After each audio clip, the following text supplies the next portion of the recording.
సంక్రాంతి అనగా నూతన క్రాంతి. సూర్యుడు మకర రాశిలో ప్రవేశించడాన్ని మకర సంక్రమణము అంటారు. అయితే ఈ సంక్రమణాన్నే సంక్రాంతి అంటారు. అయితే మనకి 12 రాసులు ఉన్నాయి. ఆ 12 రాసుల్లోకి సూర్యుడు ప్రవేశించే క్రమంలో మనకు 12 సంక్రాంతులు వస్తాయి.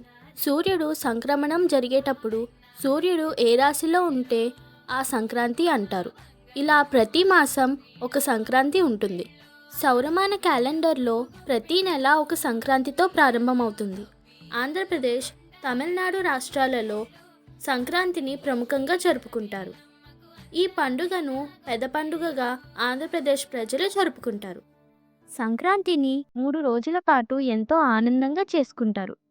మొదటి రోజు భోగి, రెండవ రోజు మకర సంక్రాంతి, మూడవ రోజు కనుమ. కొన్ని ప్రాంతాలలో 4వ రోజు ముక్కనుమగా జరుపుకుంటారు. ఈ 3 రోజులలో మొదటి రోజు భోగి మంటలతో, రెండవ రోజు పొంగలి పిండి వంటలతో, పితృదేవతల దేవుళ్ళ పూజలతో, మూడవ రోజు గోపూజలతో, అలాగే మాంసప్రియులకు మంచి కూరలతో 3 రోజుల పండుగ ఎంతో ఆనందంగా కొనసాగుతుంది. ఇప్పుడు సంక్రాంతి పండుగలలో మొదటి పండుగ అయిన భోగి విశిష్టతను తెలుసుకుందాం. భోగ్ అనే సంస్కృత పదం నుంచి భోగి అనే పదం వచ్చిందని చరిత్ర ద్వారా తెలుస్తుంది. భోగం అంటే సుఖం. పురాణాల ప్రకారం శ్రీ రంగనాథ స్వామిలో గోదాదేవి లీనమై భోగాన్ని పొందిందని, దానికి సంకేతంగానే భోగి పండుగ ఆచరణలోకి వచ్చినట్లు పెద్దలు చెబుతున్నారు. ఇంకోవైపు ఇంద్రుడి పొగరును అణిచివేస్తూ శ్రీకృష్ణుడు గోవర్ధన పర్వతం ఎత్తిన పవిత్రమైన రోజు కూడా భోగి రోజునే అని పెద్దవాళ్ళు చెబుతారు. శ్రీ మహావిష్ణువు వామనుని అవతారంలో వచ్చి బలిచక్రవర్తిని పాతాళంలోకి తొక్కింది కూడా భోగి రోజునే. అంతేకాదు, రైతుల కోసం ఈశ్వరుడు నందిని భూమికి పంపిన పవిత్రమైన రోజునే భోగి రోజు అని, అందుకే ఈ రోజు భోగి పండుగను జరుపుకుంటారు. జనవరి నెలలో చలి తీవ్రత ఎక్కువగా ఉంటుంది కాబట్టి సాధారణంగా చలిమంటలను వేసుకుంటారు. కానీ భోగి మంటలు అనేవి కేవలం చలి తీవ్రత నుంచి తప్పించుకోవడానికి మాత్రమే కాదు, ఆరోగ్య ప్రయోజనాల కోసం కూడా వేస్తారు. సంక్రాంతి పండగకి సరిగ్గా నెల రోజుల ముందు ధనుర్మాసం ప్రారంభమవుతుంది. ఈ సమయంలో ఇంటి ముందు పెట్టిన గొబ్బెమ్మలను పిడకలుగా చేస్తారు. వాటినే భోగి మంటల్లో వేస్తారు. వీటిని కాల్చడం వల్ల గాలి శుద్ధి అవుతుంది, సూక్ష్మక్రిములు నశిస్తాయి, మనకు శ్వాసకోశకు సంబంధించిన అనేక రోగాల నుంచి ఉపశమనం లభిస్తుంది. ఈ భోగి మంటల్లో పిడకలతో పాటు రావి, మామిడి, మేడి, ఔషధ చెట్ల కలప, ఆవు నెయ్యి వేస్తారు.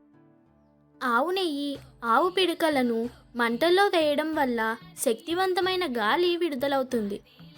అందుకే భోగి మంటలను ప్రతి పల్లెటూళ్ళలో విధిగా వేస్తారు.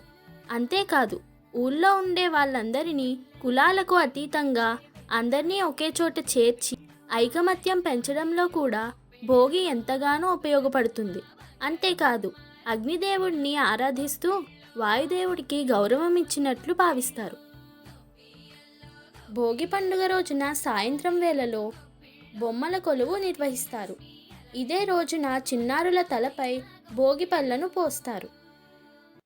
అదే రోజున బదరీవనంలో శ్రీహరిని పిల్లాడిగా మార్చి దేవతలందరూ బదరీ పళ్ళను పోస్తారు, అంటే రేగు పండ్లను అభిషేకంగా చేస్తారు. అవే కాలానుగుణంగా వచ్చిన మార్పులలో భోగి పళ్ళుగా మారాయి. వీటితో పాటు పూలు, శనగలు కూడా కలిపి చిన్నారుల తలపై వేయడం వల్ల వారు ఆయురారోగ్యాలతో వర్ధిల్లుతారని చాలామంది నమ్ముతారు. కొంతమంది భోగి మంటల్లో పాలిథీన్ కవర్స్, ప్లాస్టిక్ క్యారీ బ్యాగ్లు, విరిగిపోయిన ప్లాస్టిక్ వస్తువులు, ప్లాస్టిక్ కుర్చీలు, టైర్స్ లాంటివి వేస్తూ ఉంటారు. ఇవన్నీ కాలిన తరువాత వాటి నుండి ప్రమాదకరమైన కెమికల్స్ ఉత్పత్తి అవుతాయి. దానివల్ల వాయు కాలుష్యం అవుతుంది. అదే కలుషితమైన వాయువుని మనం తీసుకోవడం వల్ల మన అనారోగ్యం బారిన పడే అవకాశం ఉంది. కనుక ఎకో ఫ్రెండ్లీ భోగిని చేసుకోండి. అందరికీ భోగి శుభాకాంక్షలు. సంక్రాంతి, కనుమ విశిష్టతల గురించి తదుపరి వీడియోలో తెలుసుకుందాం.